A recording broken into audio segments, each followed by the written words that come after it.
హైదరాబాద్ బాలాపూర్లో జరిగిన ఘోర విషాద ఘటన ఒక్కసారిగా ఉలిక్కిపాటుకు గురిచేస్తోంది.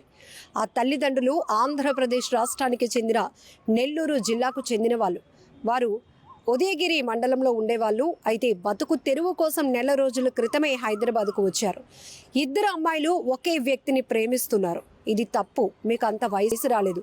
ముందు చదువు మీద కాన్సన్ట్రేషన్ పెట్టండి. ఆ తర్వాత మీ బతుకులు అవే బాగుంటాయి. మంచి వ్యక్తులకిచ్చి పెళ్లి చేసే బాధ్యత నాది అంటూ ఆ కన్న తండ్రి నచ్చ చెప్పుతూ వచ్చాడు. ఆ తర్వాత ఆ స్టేజ్ దాటిపోవడంతో ఇద్దరు మందలిస్తూ రావడం వల్ల ఆ బలవన్మరణానికి పాల్పడినటువంటి ఘటన ఇప్పుడు ప్రతి ఒక్కరిని ఉలికిపాటుకు గురి చేస్తోంది. ఆ కన్న తల్లి గుండెలు అవిసేలా రోధిస్తోంది. తను కూడా పని చేసేదాన్ని, కానీ ఇద్దరు పిల్లల్ని జాగ్రత్తగా చూసుకోవడానికి నా భర్త పనిని కూడా మానిపించి వీళ్ళిద్దరికీ కాపలాగా నన్ను పెట్టాడు.